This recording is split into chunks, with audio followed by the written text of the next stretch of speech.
that, there's $100 trillion of unfunded liability. If he can make a big enough splash, if he can be just crazy enough and dangerous and raise enough money to get the attention, what may happen is Democrats may start funding his campaign because that would be the thing that would harm his Republican opponent. And so there are different things that you can do strategy-wise that can make his voice more powerful and amplify it. And it doesn't. I think the thing that people make is that, oh, if he loses the election, then the game is over and he's lost. I would say that if he runs, brings attention to the issue, and loses in an epic fashion, he actually wins. And then that sets up a new game where you have a whole new set of goals and objectives. Right. What I'm saying is play plan A first and don't have a plan B. Right? Play plan B first. John, can you see yourself moving in Congress as Congressman? And can you honestly say that you see yourself there? Yeah, 100%. I feel like this is destiny, and my whole life has been leading up to this moment to run this campaign. Well, yeah, That's a great answer. Please answer exactly that way anytime anybody has it. no, but he didn't actually answer. He didn't actually practice that. He answered like he was going to be there. I asked him, can he see himself there now? The now is all important, and what I'm doing now is all important. I didn't say that. I said, can you see yourself now, you as a congressman, right now in Congress? 100%, Tamon. Tell us. We're doing it right now. You're sliding into the muff. Okay. This is what I'm. Let's hit me right. So I don't and all of a sudden now they're releasing nationally something at 0.011 this happens, right? Because this happens in films like Scarface, Star Wars. It doesn't happen in films like this, right? It's usually it's stars and things like this. So how did that happen? It's not felt right. So what it is, for example, I speak right now as if it is, right? And it happens because I'm alive with it.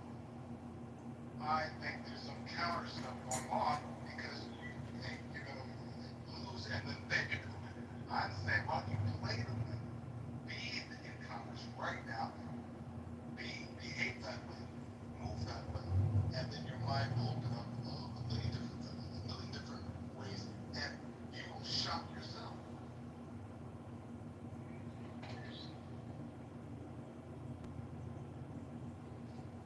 Let me put that in. That's correct. Let me put it in practical terms. Hold on, Alan, why are you holding on to a big ticket? You're not a member of the House. What's going on? But it's a different house. Oh my gosh. Oh my gosh. Oh my gosh. Wait.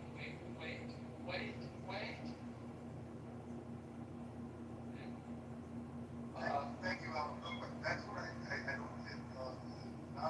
You're going to have to tap me down around because I was in practical terms. I've lost that practical thing. So, John, close your eyes. Not now. Imagine yourself walking around Congress. Imagine yourself in the office. Imagine yourself campaigning. How about imagine himself in Congress with cameras on, with 30 phones. Imagine him. Imagine him with no shirt on. Imagine him doing yoga poses. No. You're being funny. I know. This is what, I'm sorry if I say time on. time I was talking. Because this is the thing, Alan. Well, what you're talking about is the brain doesn't distinguish between some people have asserted that the brain doesn't distinguish between when you imagine something and when you're actually doing it. So you want to embody that which you aspire to.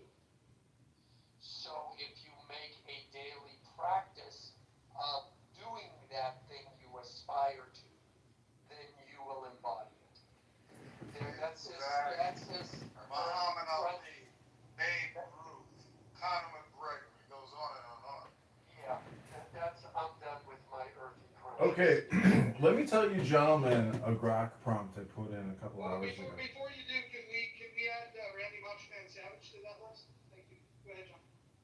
So we were talking about education in Ansom's room. This is what I asked Grok earlier. Hey Grok, tell me how to decentralize education in America, how to best educate the population to create the greatest possible economic outcome and growth, while also eliminating the federal and state debts. List in 10 bullet points. This is what Grok says. Candidate Congressman John Kitover, here's a 10-point plan to decentralize U.S. education, optimize for economic growth, and eliminate debts. Number one, abolish the Department of Education. Devolve control to states and local governments and administrations. Number two, enact universal vouchers, ESAs for school choice. Number three, prioritize STEM, vocational training for job skills. 4, cut federal education spending and redirect to debt reduction. Now, next one, promote private micro schools and online platforms. Next one, align curricula with market needs to boost productivity. Next, implement the 5% VAT, limit tax deductions for revenue. Number 7, cap state Medicaid education budgets to balance finances. Number 9, foster local innovation for tailored, efficient learning. And 10, leverage skilled workforce growth to erase debt. So I ask you, people of Clownhouse, do you think AI will play a role into decision-making of your future government and where your money is being spent? Yeah, big time. Yeah. And why is that? Why is that? Is that because AI is intelligent and is going to optimize the spend? Well, you used AI just now to ask a question, so I think that, obviously everybody, but maybe broadly speaking, that doesn't help, so. Oof, that's a tough one. You gotta have an answer for that. See, like Mo, I see down here, right? And I say, wait a minute. There's what, 25, 30 people here. You're friends with what's his name, Lou and others, right? They have hundreds of people, right? Why isn't he? Why'd you? Hold on. To answer your question, we've already reached out to Lou. The interview is coming. We don't have a date or time set up, but Lou is very interested in reaching in interviewing to his audience, John Kitover. And while we're at that, listen. Before we get in front of Lou's room and Lou's audience, why don't we take care of what's happening in this room with this audience? I already asked you. He hasn't even asked. I sent me a message. He hasn't even said. But I'm not good. I don't want to get politics. I don't. But time out.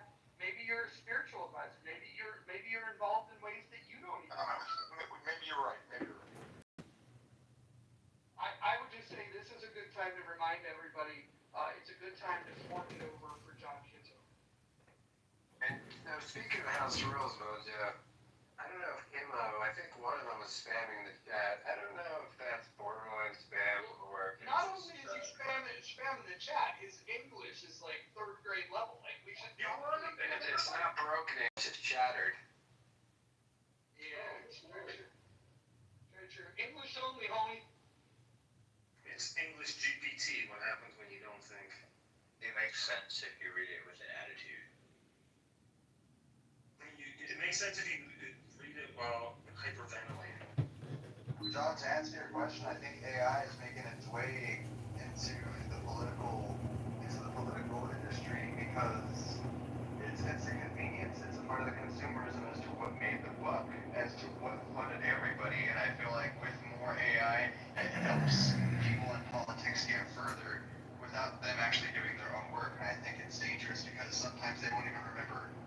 Like Biden couldn't even remember his own shit half the time. Trump couldn't. None of these fucking other presidents or other politicians can remember half the shit they say until it's brought up to them.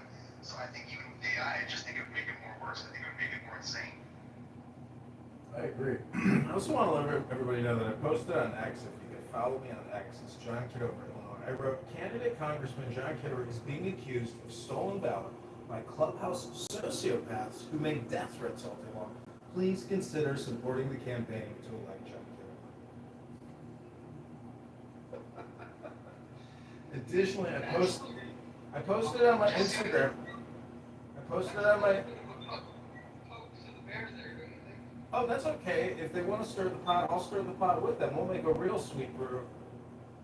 So when you say sociopath, I meet people that come on Clubhouse and literally for 30 minutes straight scream death threats. Even though they know they're being recorded, you know who what their Instagram is. So if you go to John Kitover on Instagram, you can see a picture of my second lieutenant military ID, which is in this room as well. And in that post, I stated that I am going to file a lawsuit against Brad Stuffelberger, the Irishman and sea pirate of Clown House who makes death threats and casts libel and slander all day long on Clown House.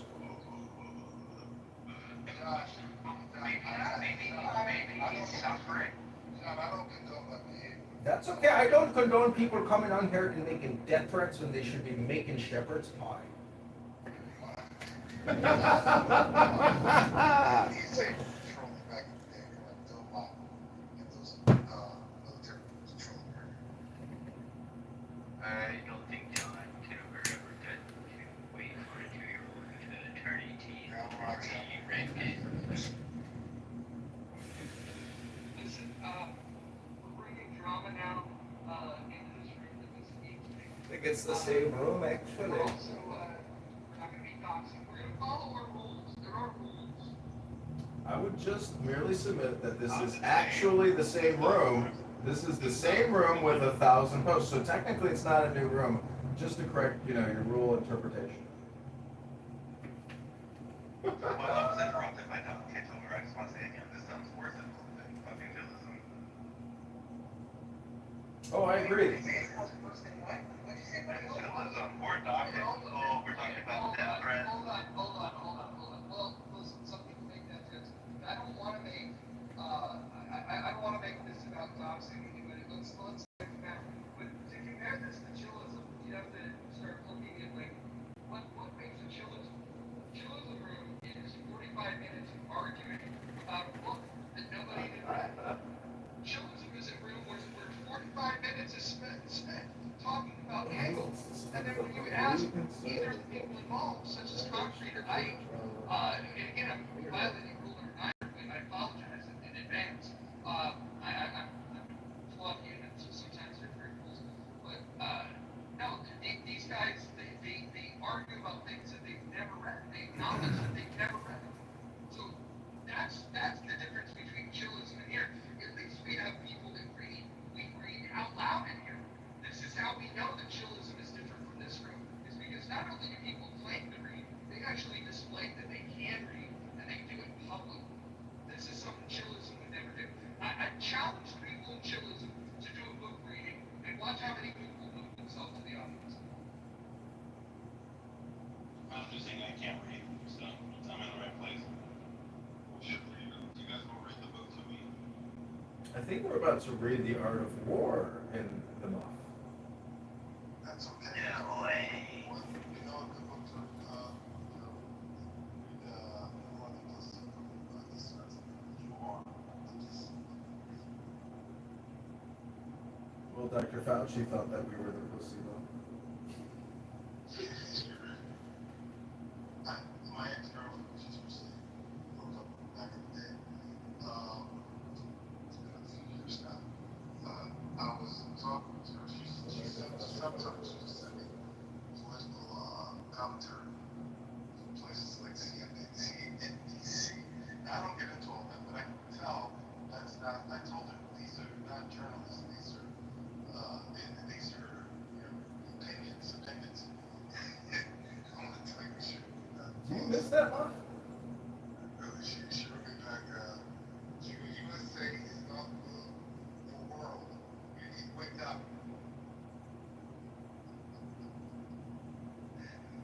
You need to wake up. Whatever you say next. Yeah. Donnie wrote. Dolly wrote in the chat that these are dynamic conversations, and I would agree that these are dynamic conversations. Well, most clubhouse rooms are not dynamic, and they're actually just echo chambers, unlike when you're inside the muff. I agree. That's what I like about Mojo there is because he's willing to look out the muff from them and point out that they don't actually read the book and that they've run out of the book. Can someone explain to me what in the muff actually means? What the hell does that mean? Okay. So pretty much it's how when you're older brother. ChatGPT. It's an Italian. Yeah, it means like you're a pussy eater pretty much. Like. No, hey. Nobody can explain in the muff to the gay people. I'm gonna have that as a rule. Listen, gay people are not allowed to know. They won't even listen to the muff. Nobody talks about the muffs. Nobody talks about the muffs. It's like fight club. It censored me. There's no rule around that. I'm not gonna let you now. You made that, but there's no rule around it originally. I may have a rule. Okay. I can have rules all the time. We've already been editing the rules. So this is what AI says about in the muff and what in the muff means.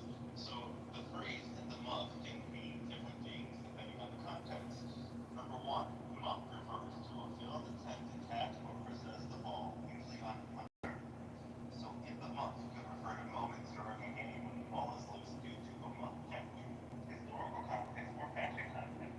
If a muff is also a deliberate Hold on.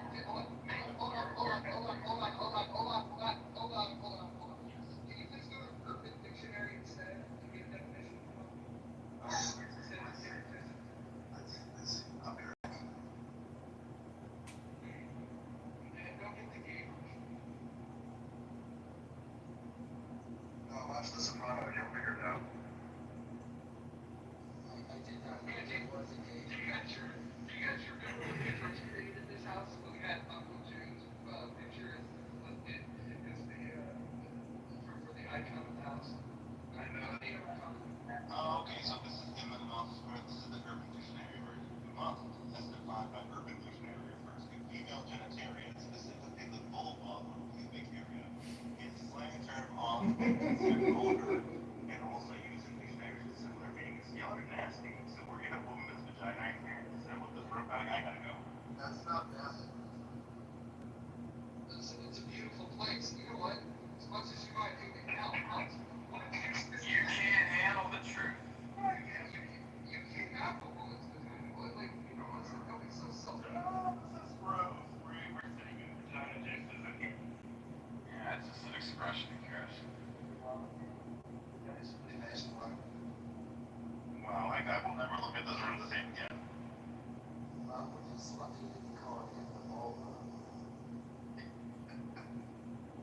I don't think I knew from the beginning from what you were in. I think most of us did. You know, I don't think anybody's ever told Scarlett. Oh, she know. I don't know. I think she legitimately thought it meant earmuffs because she likes to put on earmuffs when people start talking to her. I love that you had an epiphany today, Mother.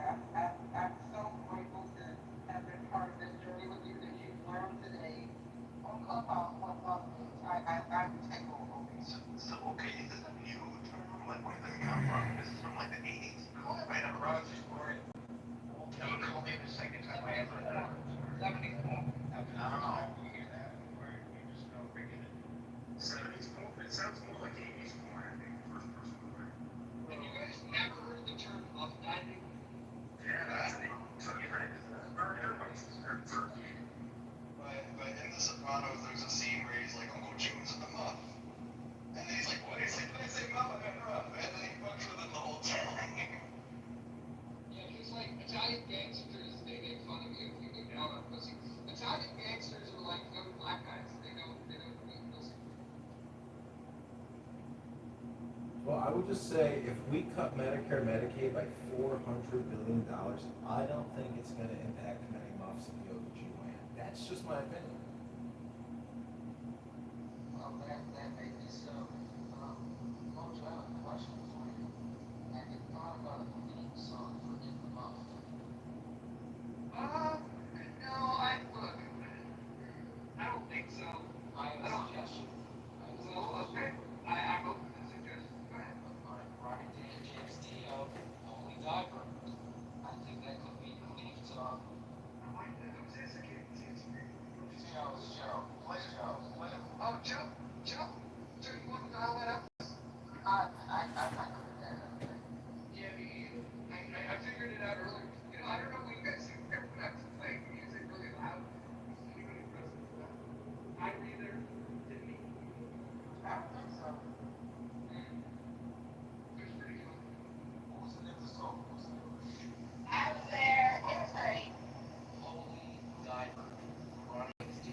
It's heavy metal. Does it have an odd, ominous beginning? I don't remember the beginning. It's like, I don't know. Let's play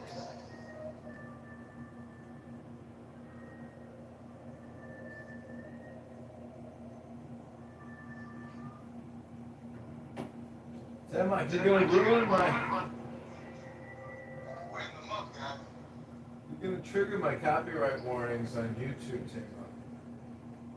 So, how many things?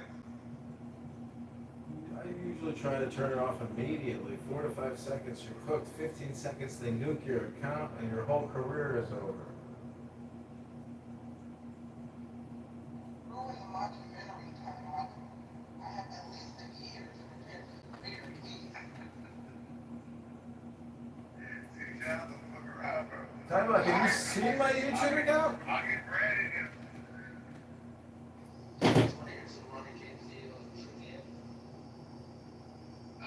Sure, does it have anything to do with Black Sabbath? Go ahead. No, nothing to do with Black Sabbath. You know, what I came to see it was famous for the devil horns. One of the devil horns. That actually is an Italian thing to ward off spells on you, curses, and it's called a hoink. And he started doing like that. Everybody knows devil horns. And he's someone that has this old Italian ritualistic thing. Let's call it a hoink. But I got something better. When I was learning to drive the bus for Metropolis, I thought, okay, so when I was a student, they said, okay, we'll get it back as soon as everybody's there, because we're taking it back to the garage for the night lessons are over. I jumped up and looked at the back, and I just want to hear people laughing, because I was like, are they laughing at me or what?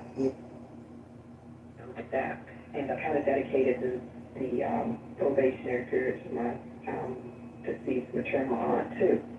So I heard it a couple of more times after I graduated, and I Googled What's the that background symptoms that I noise? heard, and they said that it was a black mirror, often found in Hispanic cultures, which they would look at it. I think it was the Aztecs or some one of the other ones. They would look in the black mirror to cheat and to be able to tell the future. Who? The Mexicans did that? We talking about? And to look in the black mirror and to cheat so that they could look into the future, because when you're driving the bus, I use all the mirrors possible. And for some strange reason, I looked up in the mirror and I was like, What's that? What's that? I don't know. What's that? I think she's telling us that she's a sixth sense. She sees ghosts or something. 6, 7, 8. She sees ghosts. It's something in another culture. It's called the black mirror that tells into the future. That's because I was looking at the symptoms, like that. Because I swore I was... Mojo, she's talking about one of the Aztec gods. What's his name? Really? Tex or something? I don't know what's the name. You sure she's not talking about like, Ilamataka, I didn't know. I kind of Googled What god is she it. referring to? What's it called again? I don't know. She's talking about some Haitian shit. She's talking about Haitian shit. I see. It's not easy. She's talking about some Haitian shit. We're gonna be sacrificing fucking animals in a minute. Yeah. The kill chicken. So okay, so real quick, right? So the Aztec people in Mexico did have like a god that sounds very similar to that, right? That was a reference to like obsidian, dark mirrors and stuff. They didn't believe in that. They essentially they would have used a specific god, and he would show you use the mirror to look at the souls of people and to guess the future. Like that is actually a thing. I'm just trying to see if we're talking about the same. If we're talking about the same guy, or we're talking about different people. I Googled some of the symptoms and it came up with what you said. We're in the month. We're talking about kind of the experience with looking at research. Are we time shut down for this? Yes. But it's actually interesting because it's different. I'm sure. Yeah, that's what I was saying. That's what I was just alluding to, piggybacking off of someone else that's just supposed to be for me. And I put that out there because I wanted more Girl, your feedback. braids are too tight. Girl, loosen up them braids. I actually appreciate your contribution. I don't think most people knew about this guy. I know. I mean, once I played it off as I was here. I mean, first of all, what you really, I thought I was hearing things. I think we should really do a fun fact Thursday, or like a trivia Thursday, where everybody finds a fun fact and then we share it. I love shit like this. Like, I think it's fun. Yeah. All right, give me a fun fact about the gay Mexican community. Go ahead. But I'm not Mexican. How would I know that? What? I believe you, but Don't be racist. How many seconds of music can we play? Because I want you guys to hear this mouth song.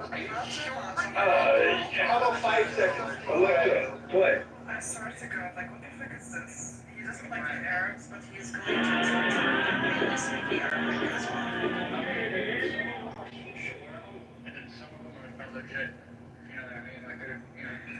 No, we don't know. No, explain. What do you mean? What do you mean? Please. Now that's it. That's exactly it. Vacuum? No, that's holy diver. That is holy diver. Do you guys want to run fun facts for today? Okay, so which country has more pyramids than any? Mexico. Colombia? Guatemala. No one ever guessed.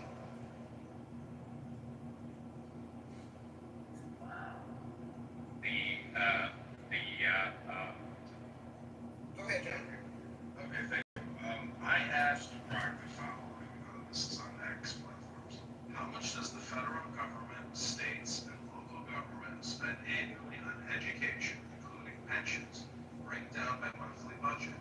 Also, tell me the best way to enhance education while cutting annual budgets by 50% to pay down the national and state debts. This is Greg's reply. U.S. federal government spending is $195 billion annually on education, FY 2025.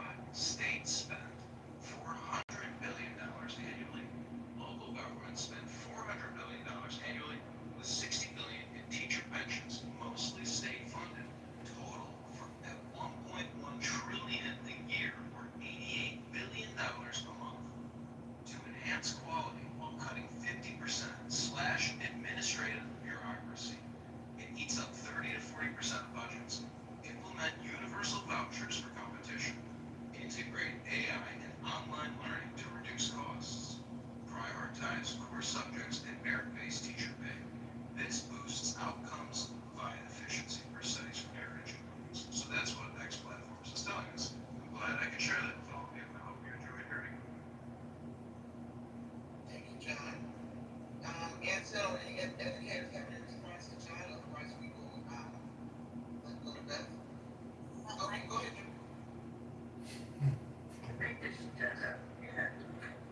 May I ask, what do you like to do for fun? How does it get to the other people today? Like, Yeah, that's right. Well, so like you can become radioactive and start emitting that radiation yourself, and then you can quote unquote infect other people because radiation spreads because it's a chain reaction. It's a runaway chain reaction. Hey, Io, can you explain to them the way that you can do that brainwave with a microwave? You know the thing like in it's like Havana syndrome, but can you explain how you can do that? Oh, yeah. With a microwave? Yeah, there's something like resonance phenomena with microwaves and proteins and DNA, despite what popular, conspiracy theorists online will tell you that, hey, it's 5G coronavirus. Well, actually, those radio waves that we are emitting have a non-zero probability of damaging you. In fact, if you have the wrong mutation, there's a Yale study that says, hey, you're 4 times more likely to develop a thyroid cancer. And Havana syndrome is basically 1975 amplified. 1975 in Moscow, the American embassy in Moscow was hit with directed microwave radiation, resulting in the first documented example of quote-unquote Havana syndrome which is something similar to concussions being present in your brain without having experienced a concussion. So if they hit just the right kind of frequency, you can create just the right kind of disruption in your cells. And so over time, the Russians cook you like like something in a microwave. And so it's hard to defend against this. Lots of, if you want to know what else it's called Manchurian microwave ablation. I think it's called microwave ablation. So it's using ultrasound, I believe, and microwaves to direct energy into tumors inside the body. So if they can destroy tumors inside the body using this microwave ablation, then you bet your ass, the bigger you make the phenomena, the more damage you can do to more directed tissue, and you can focus it like a laser beam, half a mile, 2 feet, it really doesn't matter. I'll fuck with the fear. How you, Jay? John? To answer the other question though, like how does it spread? When the body dies, it begins to decay faster, and then when that happens, you know how you start to smell shit. Like when people have to open, like say a suicide victim, for example, they open the window before they kill themselves because they'll be all like, I don't want the smell to get out, but it gets out anyway. So that, like, a person with plutonium, right, that shit spreads. It would spread all, like, everywhere. So what they do, they place the people in air capsules, pressurized air capsules. That's where then they bury them. And those capsules stay active, like, I don't know for how long exactly, but a pretty fucking long time. Oh, see, I didn't know this. See, you bring good fun facts. I try. I got another one. Do y'all want another one? Well, first, I have a question. What's the half-life of plutonium? That's a hard question. I heard, when I read, it lasts about a decade, I believe. It could go longer depending on what the material is of the plutonium. What I read up on a guy, his name was Brian Simmons, and he had gotten caught with radioactivity working at this nuclear facility. It was a nonprofit nuclear energy facility, and they were touching these radioactive plates which had this black powder, and it fell out, and all they had were like rubber gloves and nylon jackets and goggles. That was it. They didn't have anything else, and they got contaminated. So this is the other, well, I'll leave more time for responses this time, but what is the fattest organ in the human body? Skin. That's the largest. Did he say that? The skin's the largest human organ. It's fattest. The fattest. Oh, well, when I heard the fattest, I thought the largest. Oh, no worries. You're still wrong though. All right. The answer is, wait, do y'all want time to guess? I guess the intestine, because if you're No, you know what? Why don't you just ask a trivia question and then just blurt out the answer 10 seconds later? That'll be much more fun. What's the expression of life in the body? 10, 9, 8, 7, 6, 5, 4, 3, 2, 1. Any final guesses? Go right ahead. Okay, it's the human brain. The human brain is 60% fat. I said the brain. So I got a question. You said the brain moves? Shit, I didn't hear you. I'm sorry. Mother, I got a question for you. Mm-hmm. What's 831 times 1,000? Why are you asking me dumb questions, Roger?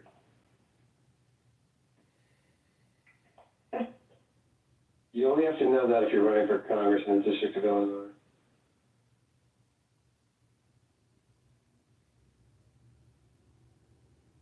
I can't believe people are actually giving this man money.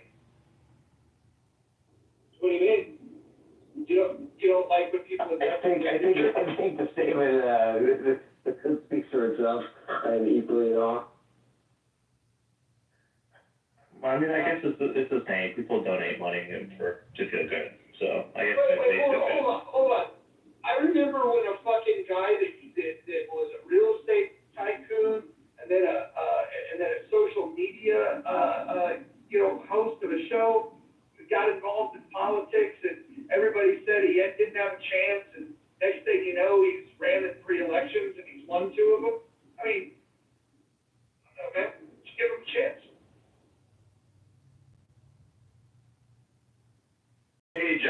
do you know James Snyder? The guy that shoots people in the face? I was just gonna say, have you ever ran into him in your career on your way to Congress? Clubhouse, I've run into him on Clubhouse, and I think he's a patriotic American, and he shared some fun stories, and he has shared some great insight into his political endeavors and his interactions with his Republican GOP in his area. And so, I think you should honor all speakers on this app because everybody can play their little role. I think what we should do is invite James Snyder and get that guy Myth back, because James Snyder has shot somebody and Myth has been shot. I think that would be a fun conversation. So, any more fun facts today? Roger, can we do a trivia Thursday? No, you asked that before and I told you it's a bad idea. Why is it a bad idea? Because people have access to Google and they would cheat. Oh shit, you're right. We did talk about this. I forgot. It's been a long day. I'm sorry. We talked about this earlier. It's okay. Random trivia, nobody used Google. Who's the highest ranking official at a homicide crime scene? Yeah, sir, unless there is detective placed in jurisdiction. Chief detective. This is just a local homicide, not federal or kidnapping involved. Guess again. The lieutenant? The sergeant?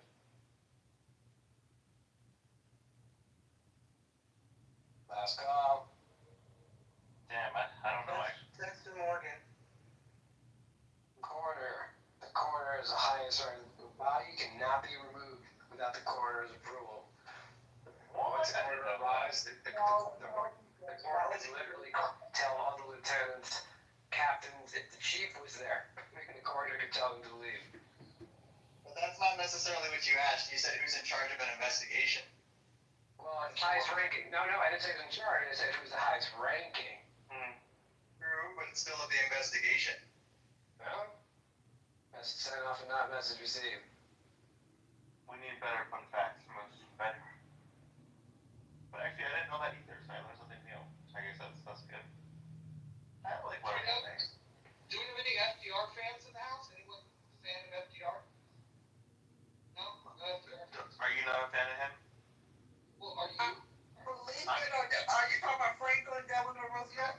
Yeah. Actually, that is the cousin of mine. Okay, well, then let me ask you a question. Hold on. May I ask you a question? Since you're so familiar with him. What is your favorite of his Japanese internment camps? Oh, no, I only paid attention to the landmark to connect the dots. Hyde Cemetery, Hyde Park. I only paid attention to that. I didn't get into details about, the type of games that he played. What's that high-pitched whistling noise that accompanies you, Connie, when you're speaking? Is that like a sound weapon in the background? Oh, that is the pipes. I'm in an apartment. That's the pipes. Oh, really? You need heating I in got the the door summertime? open to monitor it. Is it New York? No, it's Washington. I'm sorry, it's Silver Spring. Don't dox yourself. As your attorney, I urge you not to answer. Yeah, don't dox yourself, Con. As weird as you are, I will protect you. Oh, God. Liberty County's so cute. Terrifying. Well, they've narrowed it down. So But you're right. But I mean, I've seen him in, what do you call that? The waiting room. He's pretty cool. He doesn't have time to dox anybody. The problem is the whole fucking room is listening. Oh, that's true. Yeah. But I'm a public figure. It's already on my Instagram and Facebook. It's already there. You're totally right. There's nobody that's listening other than the two people that were talking. Nobody on this app would ever have bad intentions and do something called doxing. Hey, In fact, I should erase it as a rule because it never happens. Why even have a rule forbidding it? Okay, but the truth to that is the county is already listed on my Facebook. All right, go ahead, dox yourself. I'm going to modify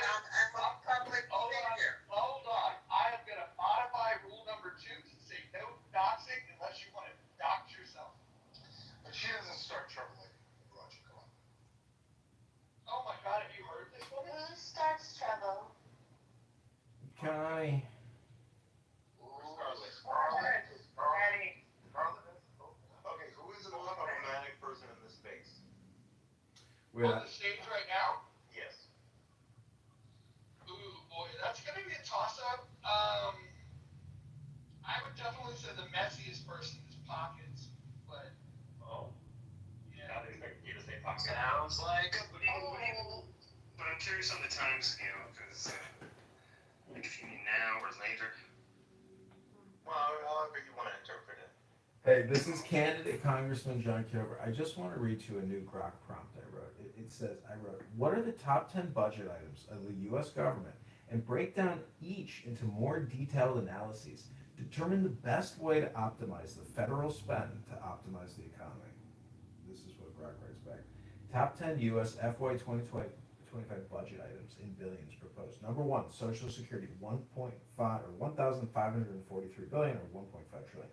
Retirement disability benefits funded by payroll taxes, optimized by raising the retirement age and means testing. Number two, other mandatory, 1 trillion for veterans income support, streamline administration, reduce fraud. Number three, net interest, 969 billion. Debt payments cut via deficit reduction. Number four, Medicare, 936 billion. Senior health, negotiate drugs, promote preventative care like going to the gym.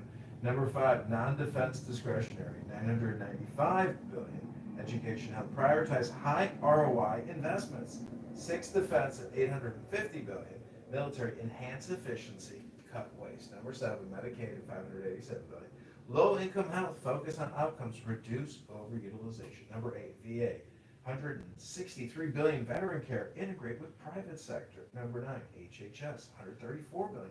Public health, invest in R&D for growth. Number 10, education, 82 billion. Schools aid, boost STEM for workforce. To optimize the economy, redirect to infrastructure. R&D boost GDP by 1 to 2x return. Reform entitlements for sustainability, cut regulations, subsidize, promote high-skilled immigration, aiming for 2 to 3% annual growth while curbing deficits. I hope you enjoyed that information injection. I think it's interesting that on all of them, they're, got their hand out for R&D. I wonder if that's a self-serving thing to have R&D for AI.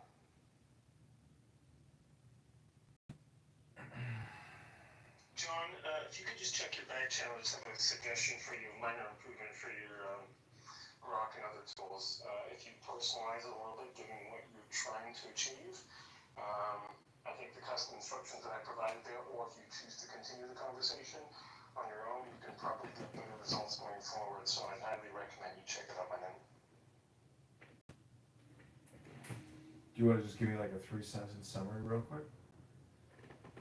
No, because you have to type it in, but I can give you an example of what it's saying. So, for example, the prompt started with, I want to draft custom instructions for candidate congressman designed to balance political messaging, discipline, policy depth, public relatability, and responsiveness. But we want him to win, or at the very least, make a splash. So enhance all of the following. And then I give kind of a draft of what I think. One of them, for example, core output. Candidate congressman custom instructions include number one, lead with clear position, start every response with a direct, memorable statement of stance or intent. Number two, confidence score. End with a 0 to 100% rating plus short rationale. Clarity plus concision. Keep responses tight, punchy, and free of jargon. Explain technical terms in plain language. So that set of custom instructions, I use a similar set, but mine is customized for a CEO of a biotech company that wants to disrupt shit and piss off a lot of people while helping a lot of people in medicine, right? So there's an example so you can kind of compare the two. Plain language. No, he's doing a great job so far. I'm actually quite impressed. So if you drop me a link or something, I'll even donate. Wow. The link was pinned above. My bad. I'll try to track it down if it's in the chat, or you can just send it. We'll get it pinned back up there. Help you. Read it for God's sakes. What's the link that needs to be pinned? It's in John's bio. I can't do it, I'm driving. You can't actually, you can't put it, you can't copy it from my profile, which is the challenge. Oh, okay, I see. Well, no, that's okay. I'll just take a screenshot. No, if that's the link, then I'll take a look. Thanks. Let me see if I can put it in the chat. Okay, it's in the chat. You can copy and paste it from there. John, what was Brett doing? What you say? I mean, I've let everything go. I think everything is just for a day. I'm more than happy to stir the pot on the day that the pot is stirred, but, you know, the next day I like fresh food, so that's just me. There you go. John, why does pasta sauce taste better the second day? I'm not sure why you think it tastes better the second day. Maybe it's just because leftover food, you know, feels good. Because all the seasonings have had time to kind of settle and marinate. Yes, I would say that they were able to mellow together and create a more composed sauce by letting it rest in the refrigerator overnight. Exactly. Okay, I get it. Well, You can tell now it cooks. You can tell. But your pasta should be made fresh. Well, I will say the rule in this house of not bringing in other rooms' drama into this room is a great way to be in the now. How long can we keep it that way? Well, it depends on the discipline of following the rules. I think here we allowed some rules to get broken, and you know, we just have to have more discipline about enforcing the rules. So currently, is there a list of people that are not allowed on stage? Because No, not according to me. The only person that I moved down was a time shark, because he's a time suck. But other than him, I don't have a list. okay, so Rich is allowed. Okay. Well, hold on. Has Rich been allowed? I thought he owed apologies, and he had to agree that he was going to abide by the rules. If he could do that, he can come in.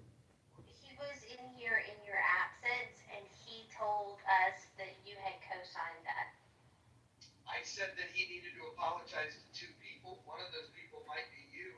The other person might be somebody else that is a doctor. And as long as those apologies are made, they don't necessarily have to be accepted. I just want to see some goodwill. And then an agreement to follow the rules. I think agreeing to follow the rules will cover a lot of it. But I just want to see if we can get him to humble himself enough to offer an apology. Because that would be fun for me. Yeah, my apology is spelled Benjamin, and I have a Cash App available or a donation to John Kitover's campaign. You need no more than two or maybe one of these kind of characters on stage as well. Charlie, you actually have a cash app? I do. I didn't think they allowed white girls to have those. So there you go, John. $20. Well, thank you. And if you're serious, you know, I'll actually support you much more. So just keep delivering, my man. Thanks. It's definitely a Clown House team effort. Positive mojo vibration here has really pushed me and propelled me forward by crafting the environment, and I'm responding, and I will work hard, and I really appreciate the donation. All right, well, thank you for your service, and thank you for your continued service to one of the most important nations in the world. So thank you for bringing such an important mission. I really appreciate it, even though I'm just a Canadian. So thank you again.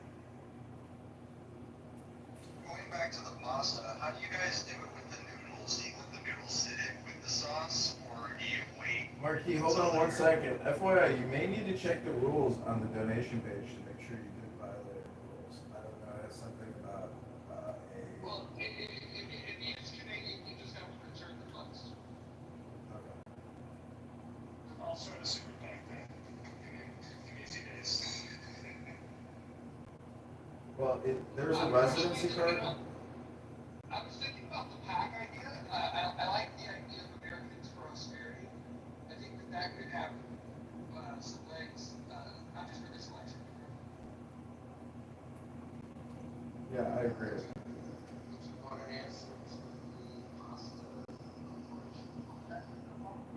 Well, I mean, again, just like when you put the noodles in the sauce once they're al dente, or wait until the sauce is done. Because I don't like it when it's all watery. Okay, then you want to do it is called frittata, and it's the process of finishing your noodles. So what you do is you add your sauce. Wait, why do you call it sauce? Is it gravy? No, that's a Jersey, come on, annoying thing that they do there. No, it's not gravy. I'm trying to make it understand. Yeah, well, I'm in Maryland, I'm from New York, but no, I'm not from New Jersey. And anything in the Sopranos that Italian food, I kind of upset.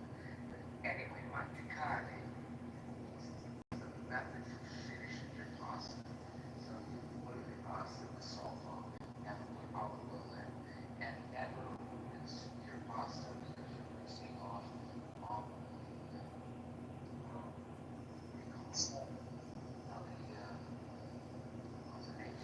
starch. Yeah, so that's the word I'm looking for. Starch. The starch is what makes the sauce adhere to the pasta. So you take your pasta and you get a saute pan out, you put some sauce in it, and at very high heat, you throw in the pasta, you stir it carefully, coat the pasta, and then you eat. That's called finishing it on piccata, and then you click it, and that will make all of your pasta taste better if you use that method. Okay. Io sono mezzo italiano, parlo italiano. You put in the oil just so the noodles don't stick, but... No, never put oil in pasta. Parlo italiano con un vino del Giuliani.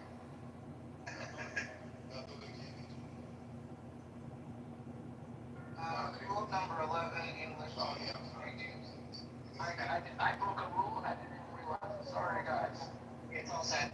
They're not mansplaining something in Italy in Italian. It's piace. Well, and to be fair, we are going to break the English only. The European languages would be the first exception. Time out. Speaking Italian, time out. You're fluent in Italian? I love it. I've lost quite a bit, the Italians couldn't tell by the accent. I kept the accent. Living in Italy, learning quick when you're a kid. So time in Italy for? Excuse me? How long did you live in Italy for? Probably 10 to 13, more or less. Trasferito to Roma, my house in Benevento, in South Italy. But we were living, when we came from the States, we were living in Trastevere, which is in Rome. It's close to Piazza Santa Maria. And yeah, it's beautiful. Yeah, not the big Christmas tree.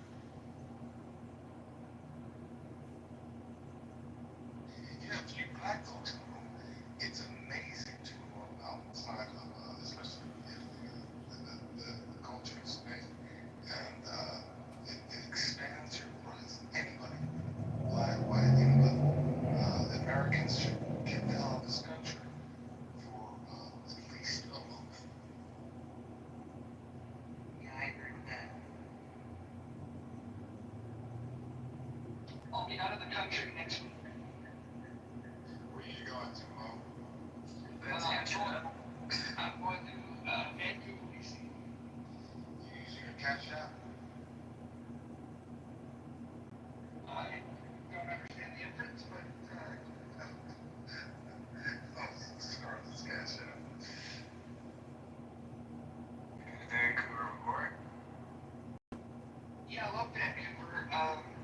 It's a very clean city. It's so clean, it actually starts changing your mind a little bit around spending money to keep the city. It's a better experience than the human shit on the sidewalk in San Francisco. It's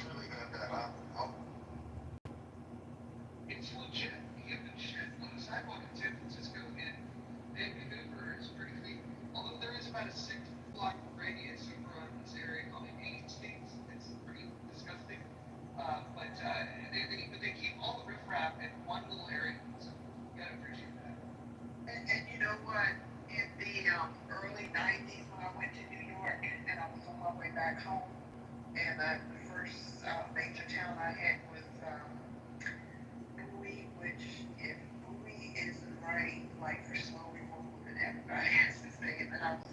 And I was like, thank God, green grass, artificial green grass and that sidewalks. New York City, a lot of the boroughs don't even have sidewalks. I mean, each two-step from the gravel to the sidewalk is literally nothing. Yeah, I'm not complaining about the sidewalks too in Chicago. They got these bike lanes everywhere, and they got these stupid little curbs that come out and cause a fucking traffic jam. I just want to say this just for austerity, because you might be recording and so on. As Mojo said, send me the refund and I'll send the donation through my American corporation. No problem. I think that will be fine. Unless there's another problem that I was fucking up at this point. Just want to say that you were so charismatic. I should have been more careful with the reading. So my apologies, but thank you, Mojo, for being on top of that. Yeah, it's okay. I'll log in shortly and I'll hit the refund for you.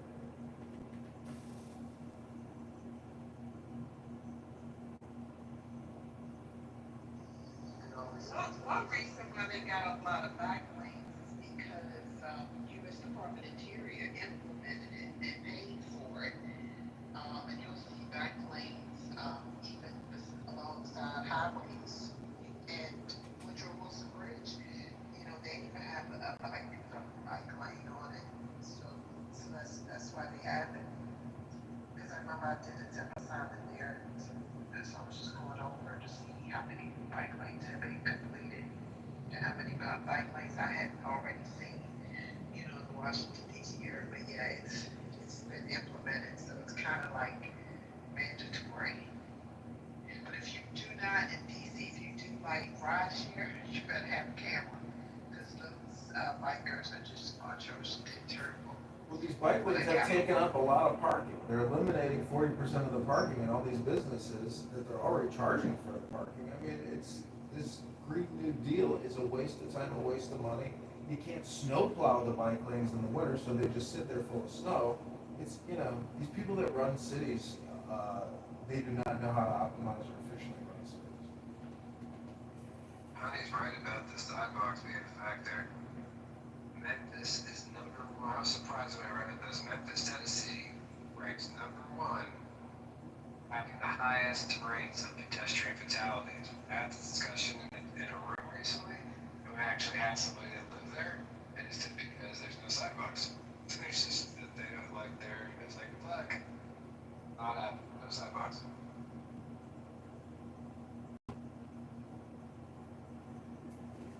Well, you know what else there is? There's no more money in the treasury. There's $37 trillion in debt.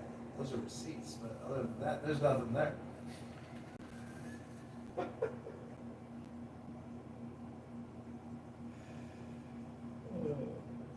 That.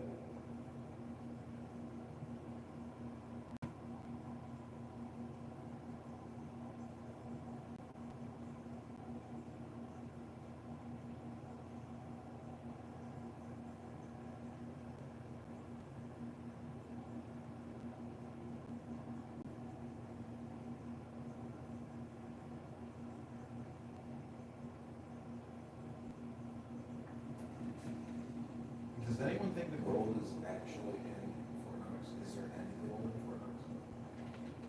Yeah, I think there's actually more gold than they report because all those governments that you overthrew in the Middle East, they are reporting their gold missing. So I suspect it's actually much more problematic than anyone wants to audit. So that's my suspicion. Yeah, there's that famous photo of Tom Cotton in the truckload full of gold from Sodom. Yeah, we three kings be stealing gold.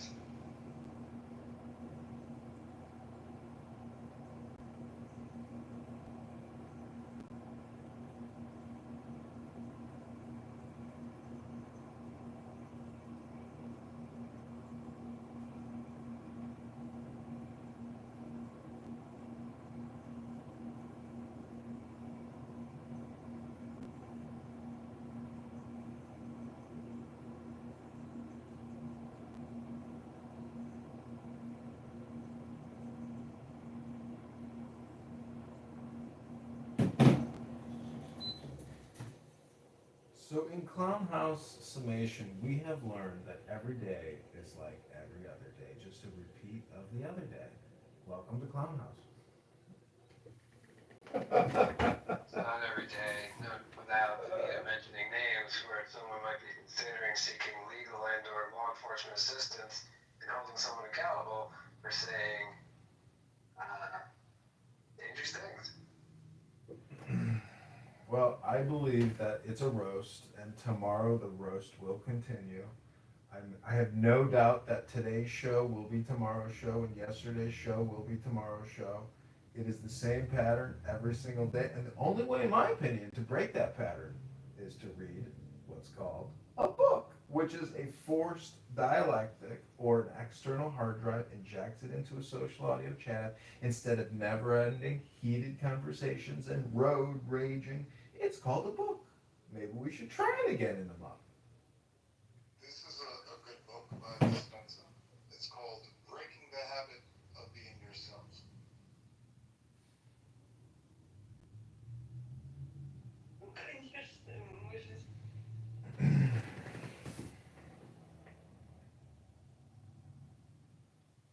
If you took my PTR right now, I just refresh my image. It's writing is thinking. And too many people are doing something like cognitive offloading into the AIs. Even early studies now with like doctors who are I can't even say the word. Several doctors' studies show that if they do enough cognitive offloading, they actually become worse at diagnostics. So this idea of letting the AI for you, that's like saying, hey, I'm not going to lift weights. The robot will lift weights for me. Well, then how are you going to get healthy, right? So might be something to add to your arsenal there, John. This article here says, kind of outlines some of the big problems. And you're always the one mentioning this, that people don't do enough thinking. And I feel guilty because I've been introducing these tools to people. And as you know, in chillism, there's several people who refuse to think for themselves. They're like, no, I'm just going to let the machine do all the thinking. So it's quite the tragedy. Have you ever encouraged the people over in that room to like read a book? I've tried. I've tried to encourage, for one of the people, Lion, I've been talking to him about a single paper for 2 years. And it's a paper about evolution, about molecules, how life started from inorganic molecules. And has never, I suspect he's never even clicked on the link. I suspect he's never opened the paper. He hasn't even done an AI overview. So that's the kind of friction that I'm up against in that room.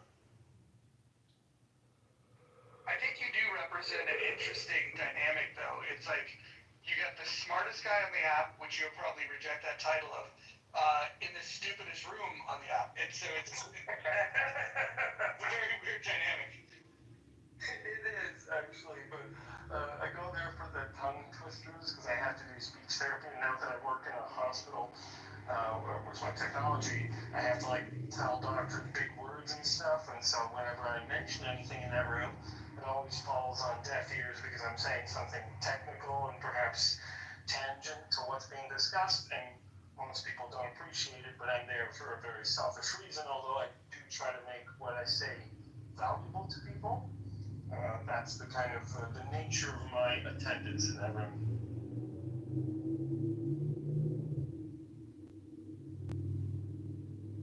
And John always gives me shit for it, rightfully. So it is sometimes like Clown House in there. Very, very, I think there should be an app called Clown House made by John, and that could be itself a political movement. That's a good idea. That's a really good idea. Clown House. It's not a good idea because you're already on Clown House, so it's already happened right now. 5 seconds of music. 5 seconds here, guys. Hold on a second. I want to ask Io a question. Io, if you were to play a real-world version of Oregon Trail, but let's say you're just boldly going to some new place, and you had to fill your proverbial wagon with 4 people from chillism to help you survive some mission where there's going to be unknown threats. Who's the 4 people you pick from chillism to help you survive? Oh, shit, chillism? Okay, so Lion's wife is a nurse, so I'd probably take a nurse or some medical professionals. So lion, the better half of the two. That would probably be one. And the three other ugly thinkings. I don't know, but like, I'll have to think about the other three, so give me a few minutes. Maybe just the three fattest people, so you'd have people you could eat if they die along the trip. Oh shit, okay, I didn't know it was that kind of trip. But that's a good point, I forgot that the Oregon Trail was treacherous. Darn party.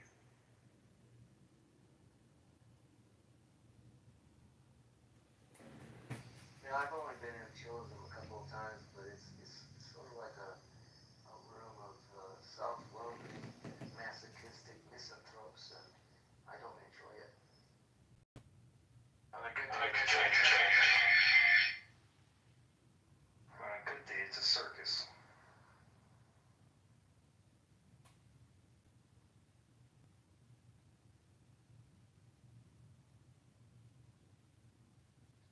We have no shortage of weirdos over here, though, if we're being honest.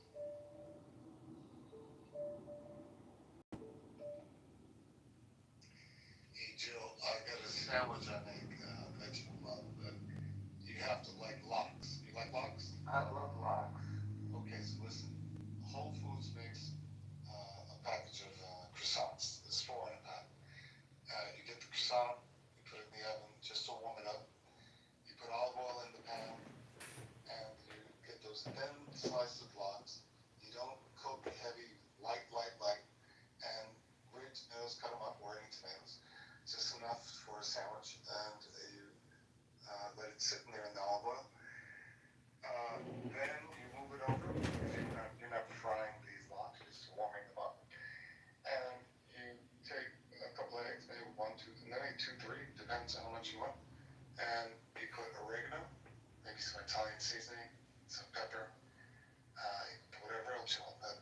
That's the basic. And then you take that croissant out, cut it open. If you like, put some Philadelphia cream cheese. There goes the most delicious sandwich. You know what? I like the composition. I will try that out. That sounds very good. That's right. For the Mama Luke's in the house. Tenick, have you ever had a culatella di cipolla? Mamma mia. Time out. When I was a kid, I remember I was fanatic about gnocchi. But no, I haven't. I don't think I have that. Culatello is very much like prosciutto, and culatello means little ass in Italian, and it's from a portion of the pig that's very small. That's why they call it little ass, and it is the most buttery, delicious soda Maria that you could ever have. If you like prosciutto and you have this, you'll never want to go back to eating prosciutto. Although it does cost like 40, 50 bucks a pound, it's delicious. If you could find culatello di Zabello, you should try it. Put it in the chat for the folks. I'll find a link and I'll put it in there. Yeah, and then anybody go to Italy, go to South Italy, and you'll have like buttery mozzarella, buffalo mozzarella.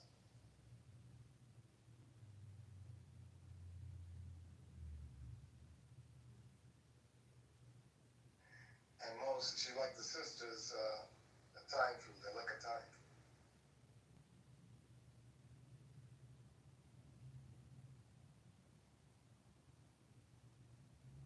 Are you talking about me?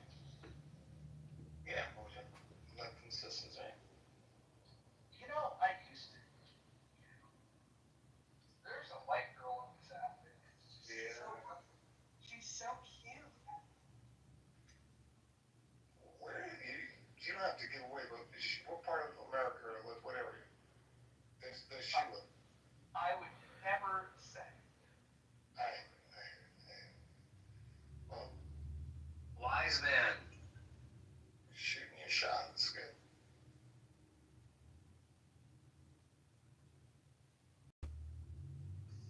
I put the link in there for you guys. Culatello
wasn't calling you stupid, I was calling Gabagool stupid.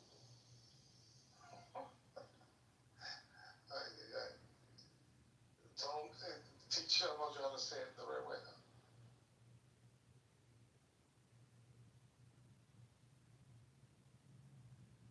Say it the right way, Joe. Mozzarella. Mozzarella.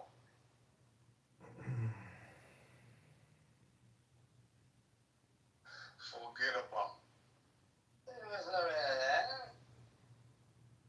So Mojo, for this weekend, I'm not sure I want to download Chatter again. I guess I can try on a burner phone, but they deleted my account, John Kitover, so there's still a lasting sting to have that account deleted. But I would love to transition, pivot, clone, and redistribute the Mojo experience across multiple platforms. Yeah, let's make that happen. I wanna see if we can kick up a buzz across these different platforms. I'd really like to stir up fan base if we could. All 12 people that might show up. That'd be fun. I'll actually reach out to Isaac Hayes and say, hey, would you be interested in participating in a room where someone running for Congress in Illinois is going to be there? He would probably love that. I'm pretty sure he knows my name, knows my face, but I would love that as well. And X, I think, is the biggest place where we can have the most fun because that's where the most insane anti-Semite, Jew-hating, racist scumbags live by the thousands. Well, you know what's going to be great about that is that the challenge is I nuked my fucking old account. It was becoming like I was spending. You think I spend time on here? I can spend time on here and multitask, but I was doing this thing over there where like I wanted to be the first to comment, so I had to really pay attention to it, and it was too much. I had to fucking delete it. But there's some people on there that if we reconnect with them, they do the very kind of spaces that would be good. Of all people, Stephen Baker would be good to connect with over there. Plugged into a community of people that want to reduce the debt, or at least say they do. Well, you need to create a Mojo experience account, and I have many, many, many, many X accounts with many, many followers. So any content you create, I retweet and vice versa. But we can rapidly grow your account to where we should be able to get seen in the open X spaces. I like it. I have a Discord, but I don't use it much. Is there anything happening there for something like this? Discord is where the planning for these rooms take place, and it's a very toxic environment for most people. Be careful on Discord. Yeah, I just go for a writing. It's a writing workshop that we do there. That's it. I don't jump around. I don't even know how to use it really. Yeah, Pepe likes to say he came out of the most racist rooms of Discord, and he was a neo-Nazi at the time. And his brother also has the stormtroopers insignia. So, every time Pepe gives a little lecture, just know that you may be communicating with somebody who you could consider an extremist. Yeah, so he has a brother too, huh? That was funny. Like a twin Pepe, like a pee-pee. Say it isn't so. I call him Dr. PB. Pepe and Le Pew. Mojo said once, he's like, John has all these recordings of Clubhouse users. If one of them does something awful, or, it's like we've got all this, digital signature communication. I don't think anybody. You got your own Epstein list. It's awesome.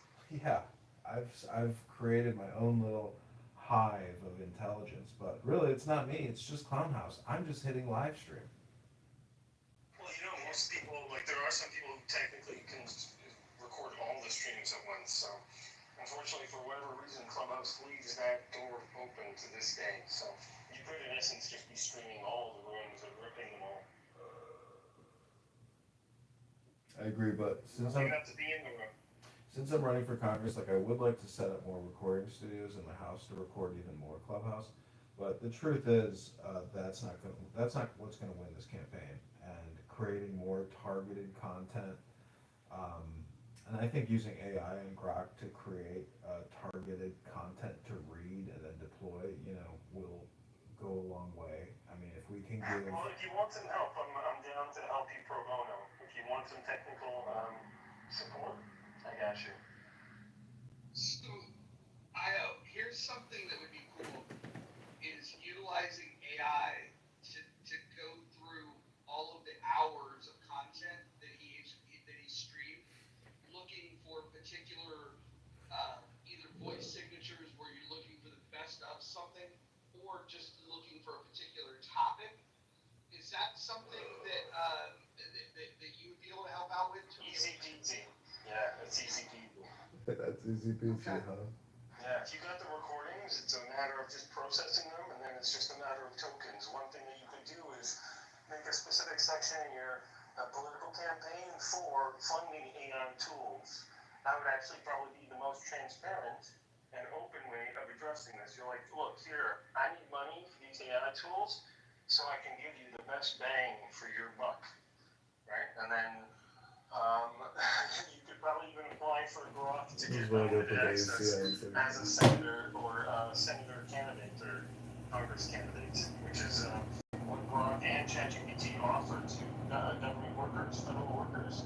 So there's probably like an email that you could write to get kind of like, $100,000 in monthly tokens, which is what they give to startups. So it's not beyond the realm of possibility to just get $100,000 each from like NVIDIA, ChatGPT, Google. Each of these companies can do that for you. So there's probably many creative ways of doing that, but it would just be a matter of getting those kind of processing. So I think for like an hour processing audio, Roger, it's going to be bucks.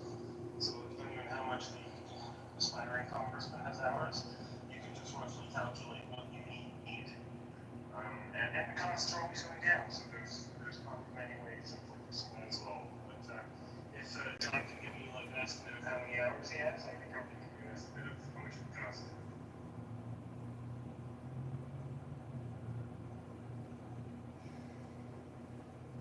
So many possibilities. I like it.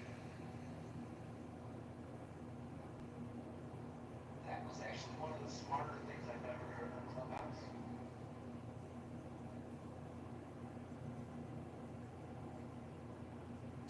You are sliding deeper into the muff. Joe, I've told you this many, many times, and I have probably only heard it half a dozen times now, but I believe that he's the smartest person of all of them. Well, yeah, but the idea of running a campaign using AI, expertise, and taking and creating a small language model using RAG to narrow what the GPT will give you, and if you feed it with the right information of the same kinds of people that have campaigned and written about debt reduction and improving the economy and having better government, that would be very smart because most politicians are fucking lazy. And if you had that and you started building your campaign platform based on real data of some really fucking smart people that are in agreement with what you want to do, that could make you unstoppable. And the way you talk about your campaign would improve greatly. Speaking of making you unstoppable, John, let's hear your rehearsed answer for Mr. Kitover. There's been some talk of concern from the public of you recording those on an app without their knowledge and consent. What say you, to the privacy? Yeah, privacy is a very important issue, and maintaining online anonymity, I would consider it almost a right, but many people are incapable of maintaining that anonymity because it's not easy to do. The Digital, Surveillance Act tied to the NDA, which is $1 trillion a year, with their NSA facility in Utah, everything is recorded. Everything is put into these massive data storage centers to mine for future crime, potential terrorists, to look back and do research on crime or terrorism, hopefully. So I would just say that, if you have a complaint about me recording people on Clown House using vulgarity, racism, hate speech nonstop, well, I would say the government's already doing it. So I'm just doing a duplicate or a duplication, and I don't cost anything, but the government is charging you $1 trillion a year to do this type of operation through the NDAA. So don't complain to me running for Congress. Go complain to your current congressperson or senator. Yeah, the name of the program is Echelon. It's, intercept everything. There you go. So there is no privacy. Signals intelligence means Explain to anything me. you transmit, they intercept Explain and to record the it. Decrypt later, and they have all of the encryption keys. That's why they call themselves the equation group. And then the opposing group is called the shadow brokers. So that's kind of the players involved in their job descriptions. Well, but as far as Clubhouse goes, you gave up your right in the terms of service of Clubhouse to be recorded. So you got nothing to stand on. These people who put in their profile write up that I don't want to be recorded, it's worthless, doesn't mean anything.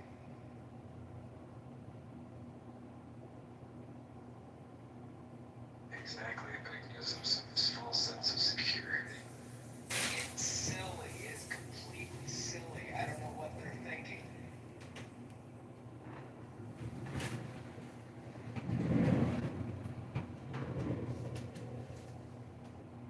I mean, people want to be titillated, and part of this ridiculous game is anonymity. But then you develop friendships and relationships with people off of this app. And, I just don't like to hang out with people who spend their day, doing homicidal ideation and making death threats for 30 minutes straight on this app. I don't know, that's just me. Those are the kinds of people I don't like hanging out with. It's nothing that really works in children's houses, all places. That's scary, Miles, very scary. Well, with the doxing we're talking about, that's kind of what John is dealing with. So.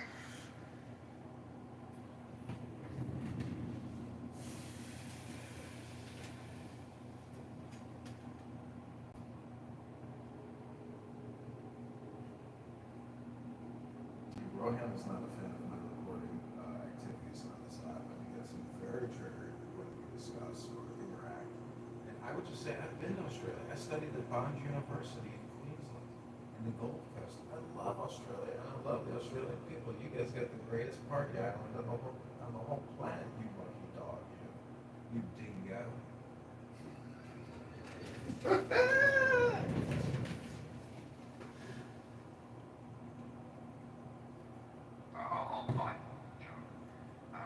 I'm probably anybody who chooses to be able to record another person without their consent, and then taking it further to be able to want to try and commercialize on another person's asset, which is theirs. I think it's pretty despicable. I think it's pretty low life. I think it's disturbing. And it's one thing to be able to sign up to a service itself, where you actually are aware and you have consent, you give consent. Coming into rooms and sharing information about themselves, aware that you or other people for that matter are recording and also live streaming. By the way, I don't give you consent ever to be able to utilize my voice on any of your streams. FYI, you put a restriction when you like on how people choose to be able to engage in rooms that you're involved with. So that restriction is on you. You essentially have a connection. I don't think you get any jollies out of it. And that's all great for you. And I know that Clubhouse is recording this, and that's what I've given consent towards. But never gave you or anybody else consent to be able to stream my voice, my thoughts and ideas, for you to be able to commercialize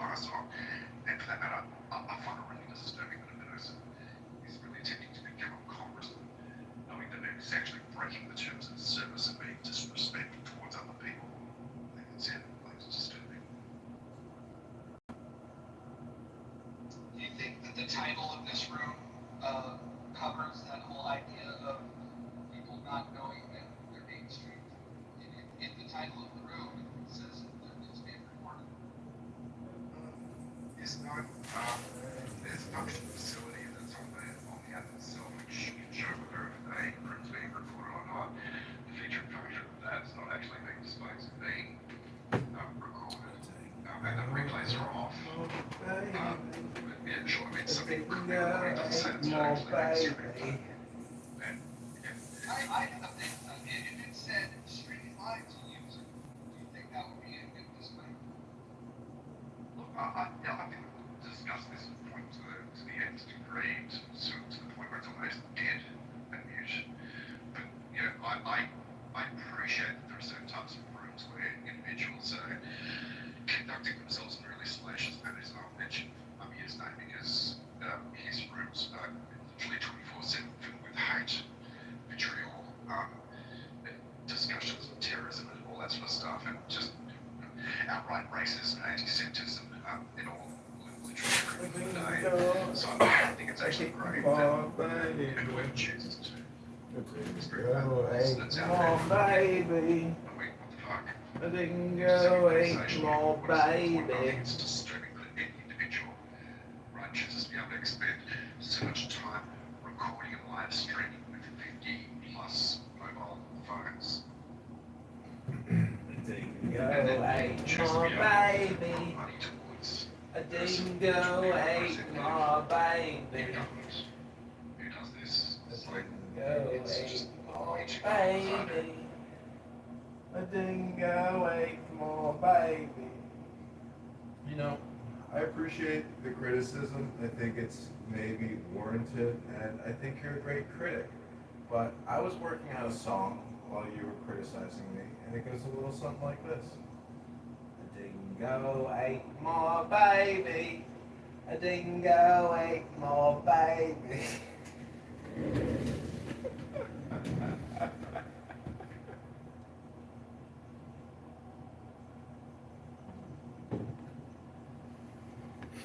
Not the laugh.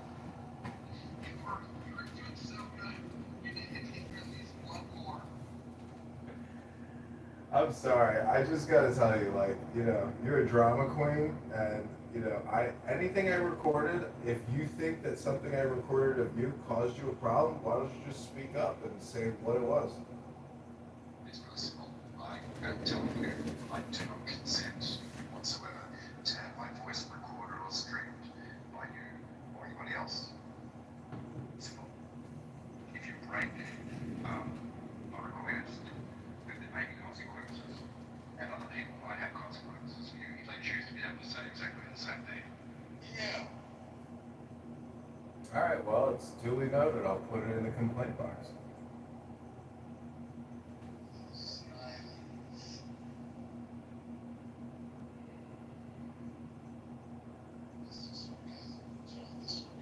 I mean, you know, Clubhouse is not a complaint box repository. Nothing gets stored here. Like, your complaints are in some kind of ticketing queue or something with some kind of locator code. I mean, I hear you, and I apologize, you know, but, you know, I'll make my atonement on Yom Kippur, you know, when I pray to Hashem, Rabbanu Shalom. And I'll ask for forgiveness from Hashem, not from you. Not yet. It's not Yom Kippur yet. I haven't come to you yet to ask for your forgiveness. So just be patient, okay? It's coming, Rohan. And nothing short of 2 words to back job. Communication. Soon.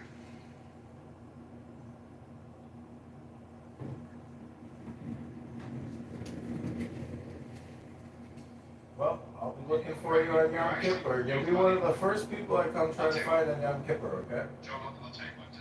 Okay. Some people find you funny. I find that you're a joke. Nothing personal, of course. No, I get it, but it takes a comedian to know a comedian, so you must have a great sense of humor. Thank you very much. Oh my god. Oh my god. What would you say that what John's doing is similar to what somebody photographing you? You know, something like that, right? Without your yeah, a person taking a photo of you and putting it up on a website without your knowledge. Sure. And look, I mean,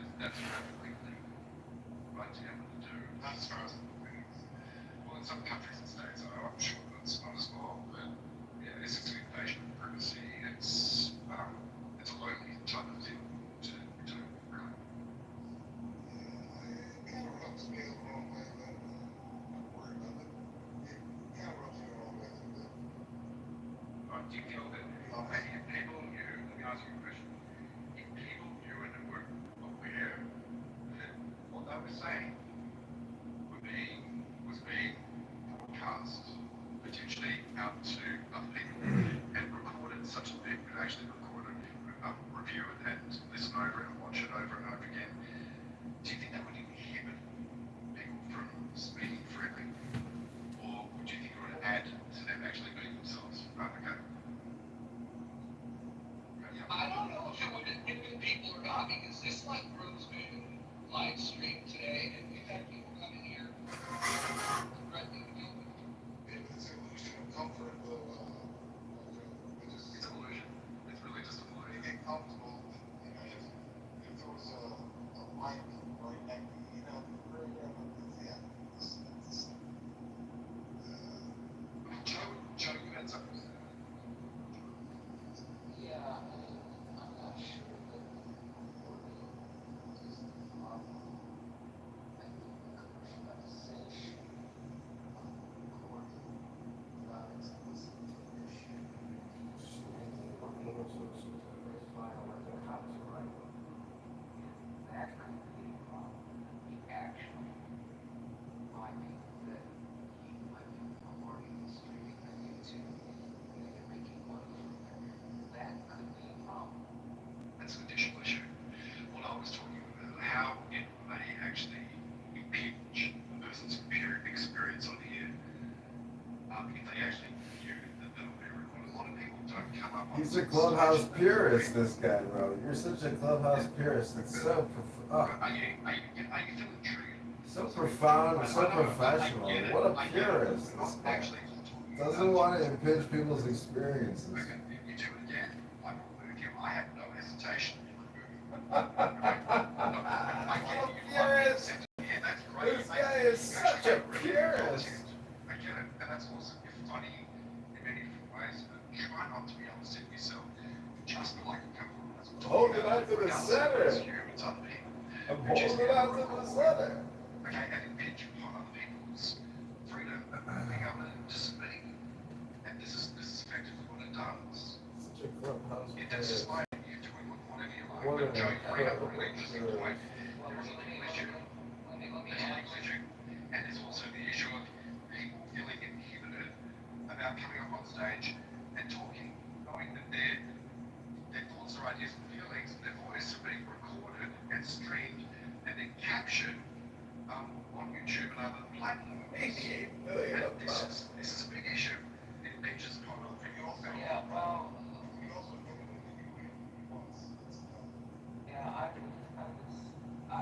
don't bring in an excellent point of, it's the expectation of privacy. And people should have no expectation of privacy on Clubhouse. Commercialization. Joe, hang on, there's a point, I'm gonna stop you there. There's a level, okay? There's a range that people can look at. These Australians are fucking crazy. That was a blanket statement. Right, to be able to come on here and expect to be able to have the privacy, total privacy, that would be ridiculous because you've already set terms and conditions. Know that. But it's not a binary issue. Can we agree on that? I agree that it's problematic, and I don't endorse what John's doing, and I'm not making any excuses for it. I find it a little bit weird. You think he can rub voters the wrong way in his area? Yeah, I do. Most voters are most of them are not there. It's usually a tiny percent. But his competitors that he's running for office against, and that cabal may use that as a wedge issue that is scandalous. Joe, here's the thing, right? In order for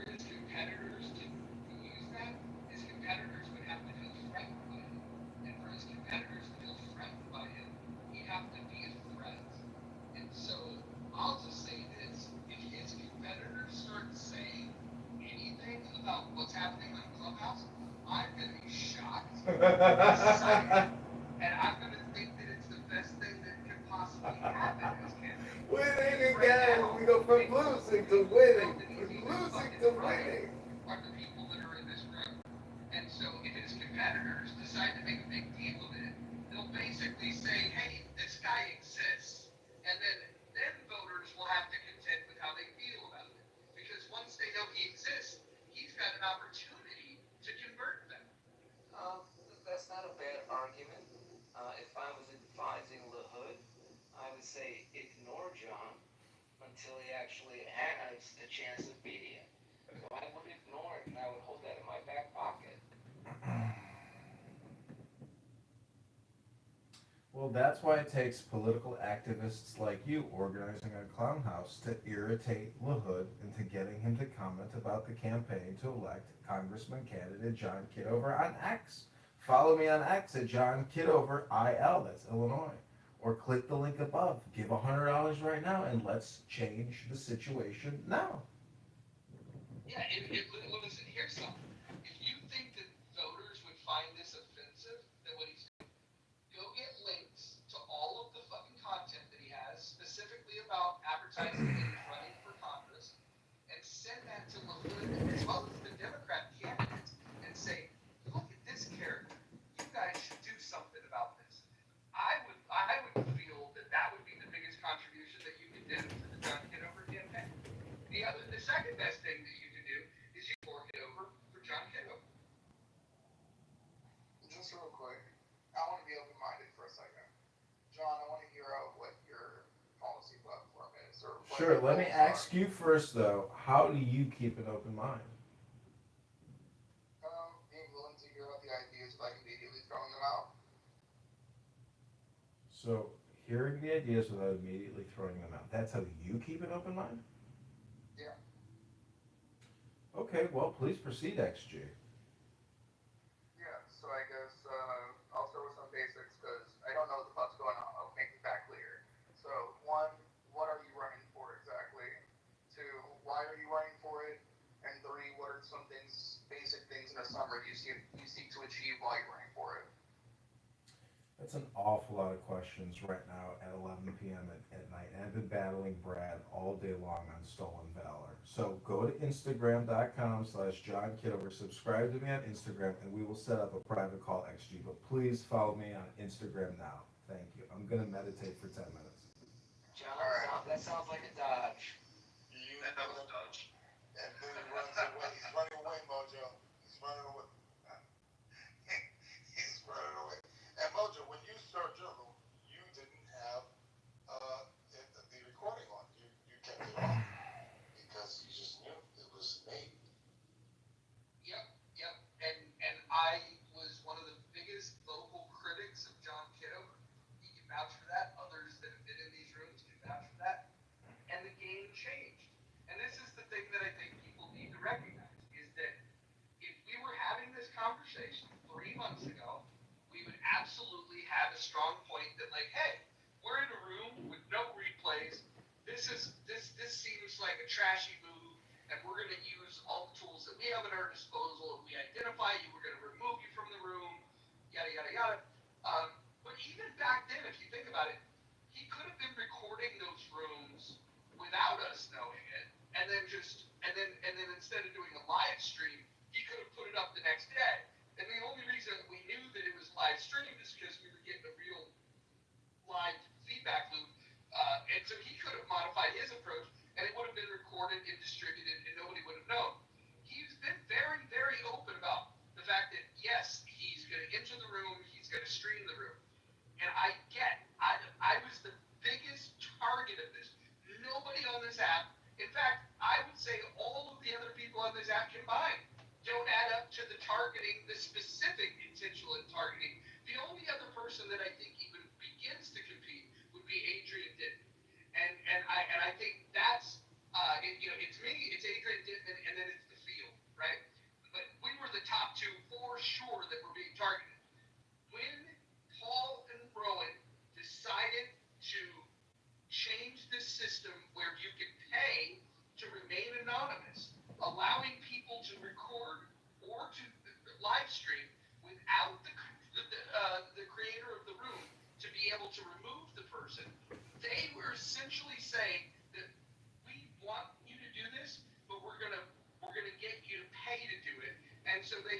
charge people for the anonymous feature.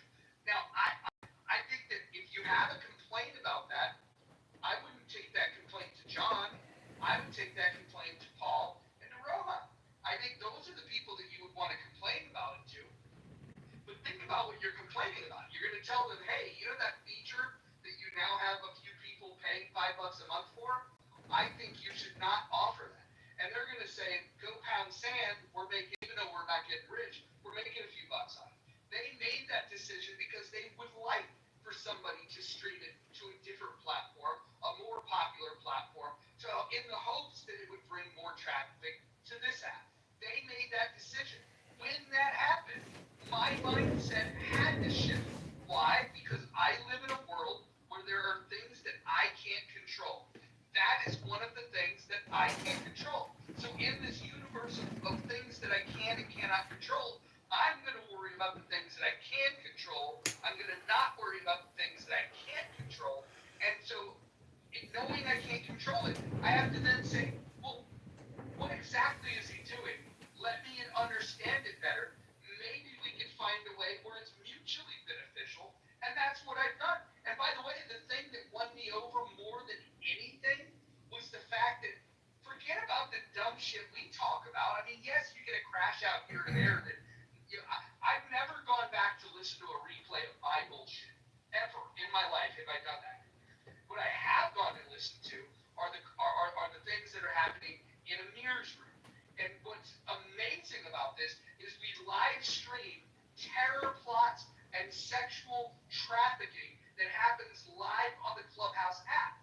I would argue that because Clubhouse records these rooms, they also know that terror plots and sex trafficking is happening in Amir's room, and they're allowing that to happen. I think they want it to happen. I think law enforcement agents love that it's happening. They're capturing so much evidence for people that are committing crimes. I mean, look, today we have people making threats. In other rooms, you have legitimate threats of terrorism, recruiting terrorists. The sex trafficking thing was beyond the pale. All of these things, super terrible. And John, who we once viewed as a villain, he's turned things around. I would say he's the Dark Knight. And until people, contend with this realistically, I don't know, what else you want to be said. He's the one guy that may lead to an arrest of terrorists on Clubhouse. There's nobody on this app that's done more, in my opinion, to combat terrorism on this app. Yeah. He's a Dark Knight. Yeah. Okay. I would say this, Mojo, that I would say it's a Dark Knight. I'd say it's Dim. I would say this, Mojo, that hypothetical that John recorded Amir's room, submitted it to law enforcement, and they took enforcement action. That would be a good thing. At the same time, I could also see Amir taking civil action against John Kitover for surreptitiously recording a room, and he could win his civil case and still go to jail. I mean, I don't really see what dealing with quote-unquote terrorism on Clubhouse at least does, especially when Twitter still exists and you have rampant neo-Nazis on that platform 24/7 openly spewing bullshit, but nothing ever happens to them. So I mean, I don't understand what Clubhouse has to deal with it, especially when we have even bigger platforms that have even more crazy shit on there that's allowed. No, I agree. He can stream those as well. I agree. I've streamed a lot of these JQ radio rooms, which are Jewish question radio rooms, where they sit there and, I mean, to me, it's shocking, but I guess on the internet, I think people's brains are, wondering how they can create the most insane, psychotic, scary stuff you've ever heard. And, X is full of it. Clown House, I think it's a small enough community where people can identify the road ragers.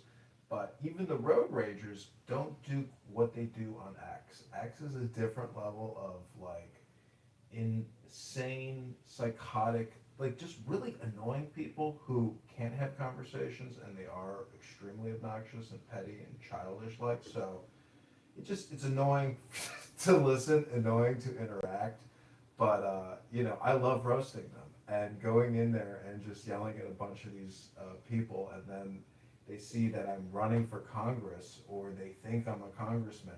It creates a pot stir and shakes the hornet's nest. So I don't know if it has any value, because most people aren't going to pick up a book and there's no real education happening. It's like this dopamine word game of trolling and shocking. Like, what Brad did on the app today, the past couple days, like, to me, that's, I think it's extremely questionable. And, but the way it impacts people and the Munchausen syndrome that it creates with people is also impressive to watch, because I think from like an animalistic perspective, when somebody goes on this crazy psychotic road rage homicidal ideation rant, it's like a silverback in an enclosure with all these female gorillas, and you see how behavior and conditioning influences people. And I'm just saying, live streaming all this stuff and recording all these human interactions, to me, is almost like a psychological observational study, and I'm learning from it. I hope people who watch videos learn from it, and I want to complement it with books that I have. I would really like to figure out a way, how can I get interested in the thousands of, and find the time or the desire to even want to read, because I got to say, human interaction is far more dopamine creating than the hard work of extracting information from reading a book. So Clownhouse is technologically innovating, but also in a way retarding. Just real quick, Judge Mojo, I would like to call for all the words spoke about my client Brad to be struck from the record, please, as he's not present at the moment.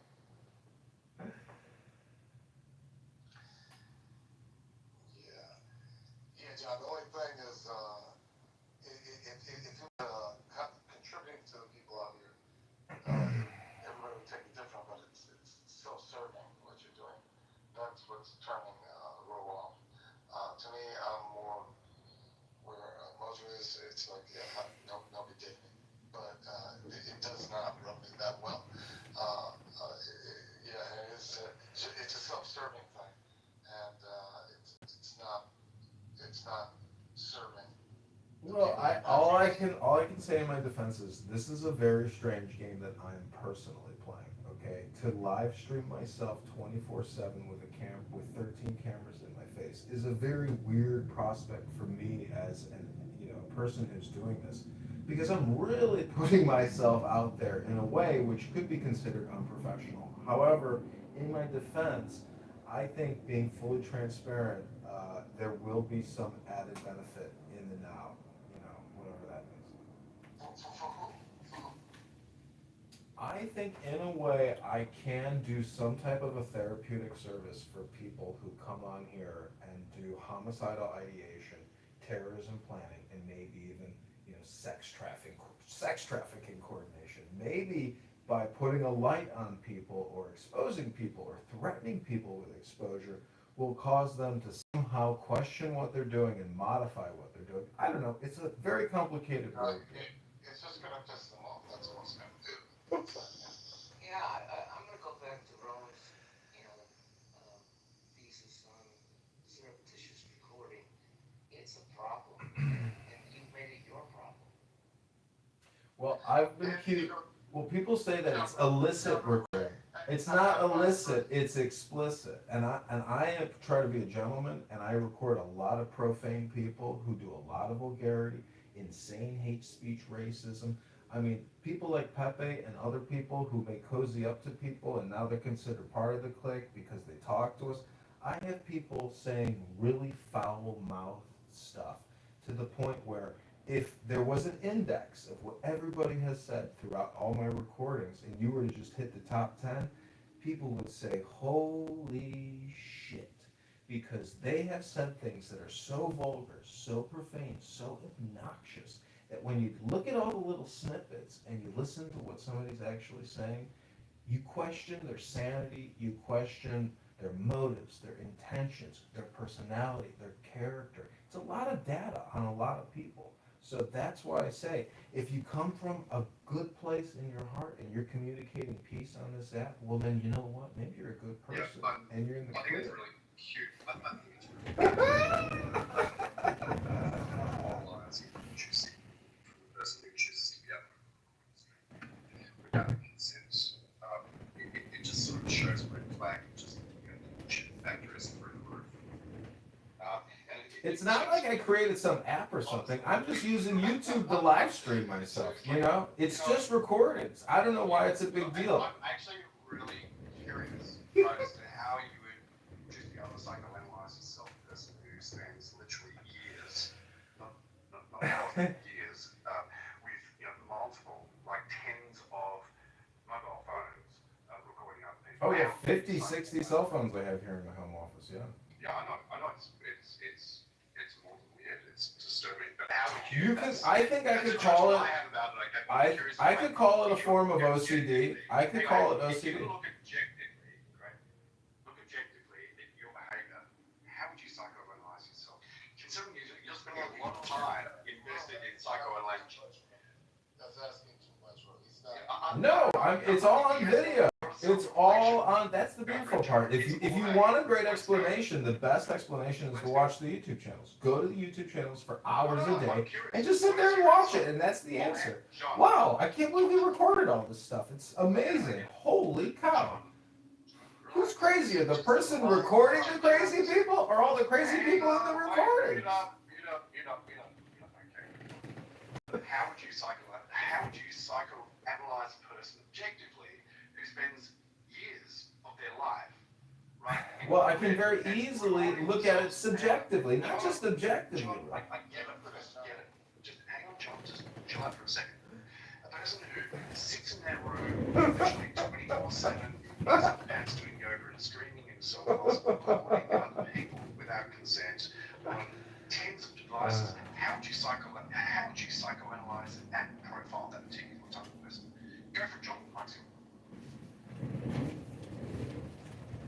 Okay, so the way I think I can look at it is by self-deprecating myself and unfortunately submitting myself to play the fool. Try being objective about it, please. I am trying to answer your question genuinely. I put myself at a professional risk to record myself recording other people. So selflessness, kindness goes both ways. If you think I'm a selfless prick or an egocentric, narcissist, toxic, malignant person, you can't make that determination. That's an all or nothing position. As Mojo has stated in my defense, I have made recordings that are so devastating to some of these people because it is against the law what they're saying. So I have put myself at risk as a former military intelligence officer to bring light to a toxic problem on this app. I ask you a direct question. I'd really appreciate it if you could give me a direct answer. Instead of just bullshitting off like, go for it.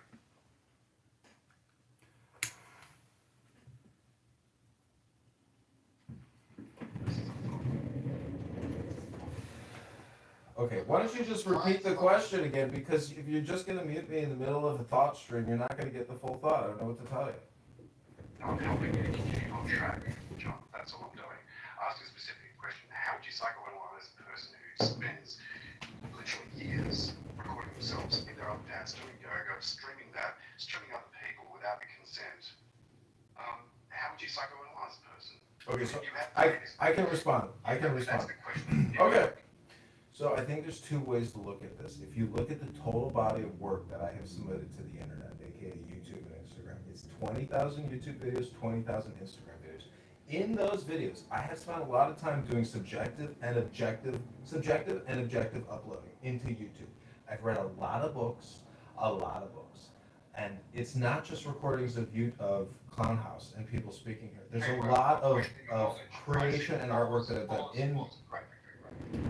I'm not questioning what knowledge you have, and you are duck shoving again, and that's the reason why I've paused you and muted you. You're not answering the question. How would you, considering that you are good at psychoanalyzing other people, how would you profile a person psychologically who displays these particular traits? Yeah, okay, let me explain it this way. By doing this work, I have done like a actualization technique on myself. But prior to this, at the Citadel, which is a very intense military academy, every freshman has to go through an intense indoctrination process. You essentially become a mute. There's only three responses: sir, yes, sir, no, sir, and sir, no, excuse, sir. So we can continue this line of questioning, or if you want, I can just resort to the three default cadet responses, and we can just move this conversation right along. And if you're interested in contributing $10 to the campaign to elect John Kitover, click that link above right now. If you're enjoying this testy little debate between Rohan and I, and you find it entertaining, well, consider contributing $10 right now to the campaign to elect John Kitover, the 16th district in Illinois. That's right, ladies and gentlemen. This is just entertainment. No one's going to fly to Australia. Nobody's going to fly to Chicago. We're not going to have some kind of old Australian 1930s fight and oil up our mustaches. No. This is just a friendly conversation on a social audio chat app called Road Rage Clownhouse, where people get angry over things from the past, from other rooms. And the rule of this room is be in and out. No bringing in drama from other rooms. So technically, Rohan, please read the rules and reconfigure your line of questioning to come in alignment and compliance with the rules. Thank you very much, Rohan. You make me laugh. You really do.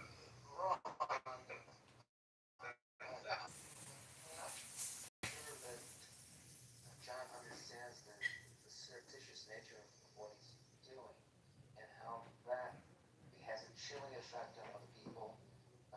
That's one thing, and I'm not sure he cares about that. That is clear. But Hang on, let John go. the other thing is the lawfulness of what he's doing, and commercialization. That is a problem, and you are at risk for that.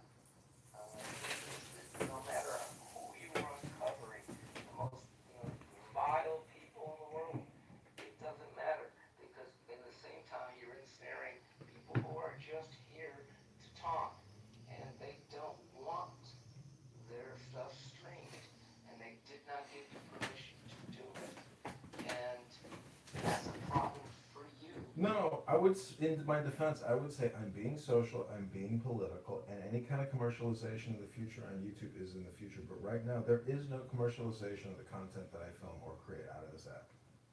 Well, the fact that you're putting it on YouTube is commercialization, whether you get paid for it or not.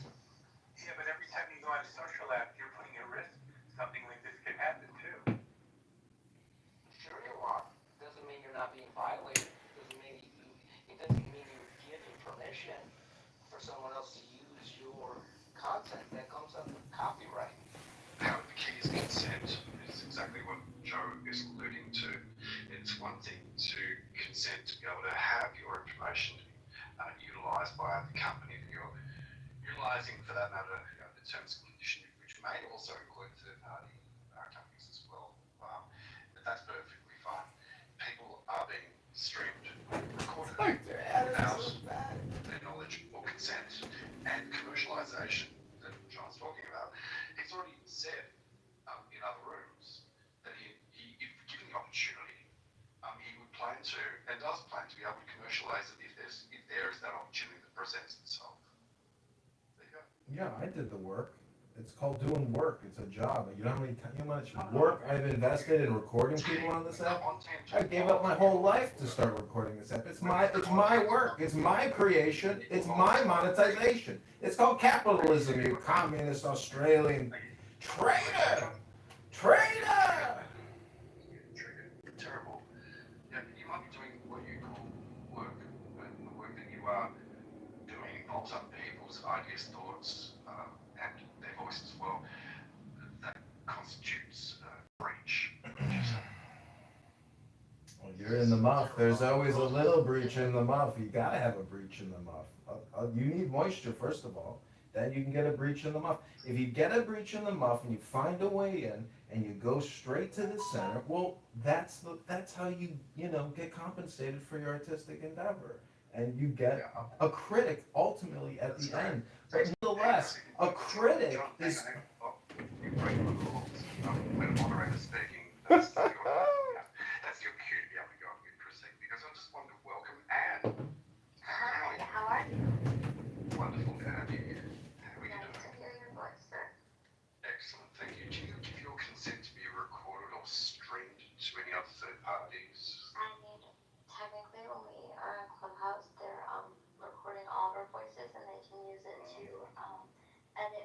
much analyze and send it to, all their stockholders, so, I mean, our shit's already out there, so I'm just. Or lawyers or law firms, they'll give up all the data, no problem. John, hey, wait. I have to assume that, by just being on the app, that they're doing it, so like, and God knows who their stockholders are, so do I care if my fellow Americans are recording me?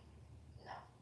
It's fine. I just wanted to let you know. So, John, over here is streaming this conversation, your voice, ideas and thoughts, feelings, over to another service, which is YouTube, possibly other platforms as well. Yeah, X and Clubhouse as well. Ideas. Wow, geez, John, I don't know. X and Clubhouse, everybody. Follow me on X and follow my other Clubhouse accounts. Right. Oh, so sorry, boys.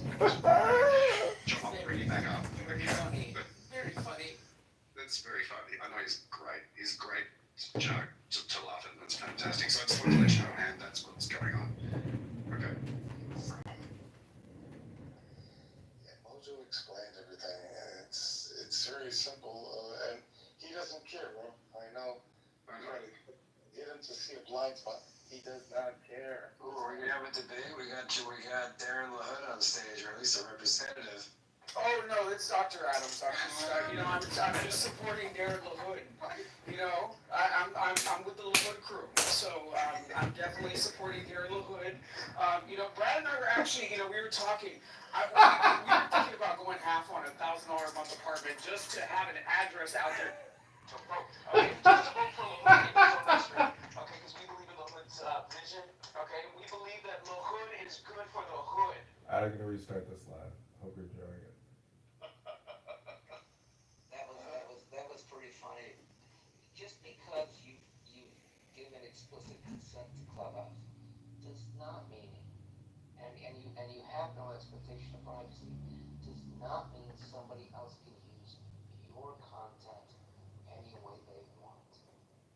They can't do that. I mean, all legalities aside, just one word, John. One word. Why? I mean, if I was in, the 16th century. Yeah, it's spelled A-R-T, art. A-R-T. Congress to remove people's autonomy and their privacy rights, okay? To be listening and recording people probably on their cell phones. I mean, why would you trust somebody that is violating your perceived safety? A-R-T, art, art, A-R-T, art, art, A-R-T. Thank you. So at the end of the day, LaHood is going to win, okay? As a matter of fact, the last time that he ran, more people voted for him than anybody else in his district. So at the end of the day, LaHood is going to win. You need to give these people their money back, okay? You need to give these people their money back, John Kitover, okay? LaHood is good for the hood.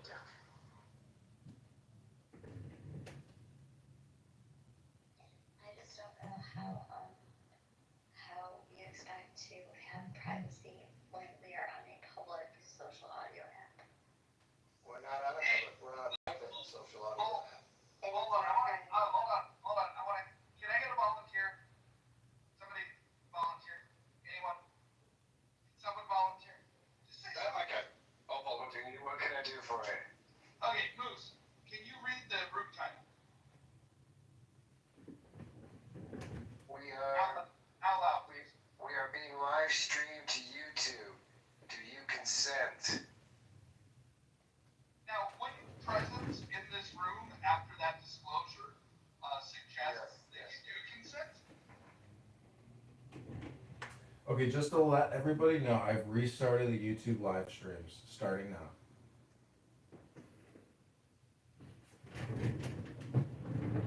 How many viewers are there?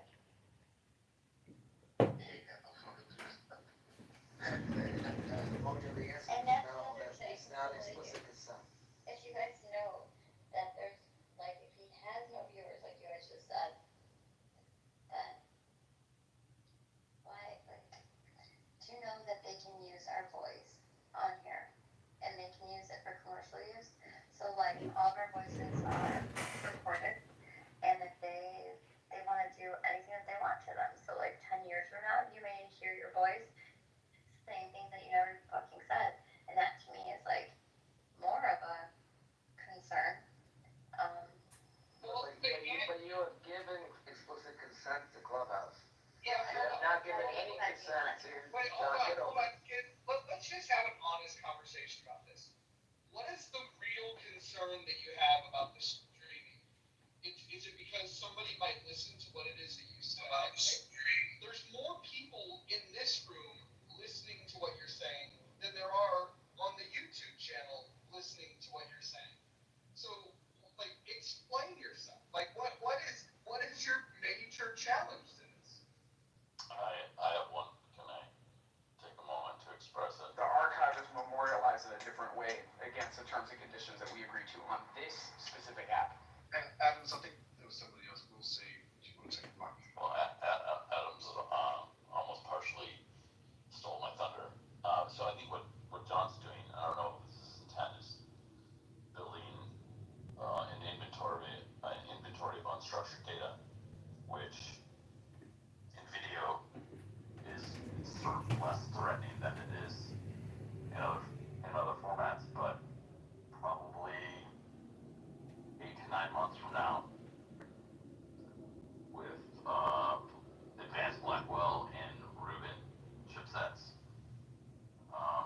for under $100, with the appropriate prompts, probably in less than 5 minutes, someone's going to be able to go through that entire unstructured inventory and make it structured. This is so So much funny. so tailored to This is so funny. who you are and everything you've said, building a profile, recollecting anything that you've ever revealed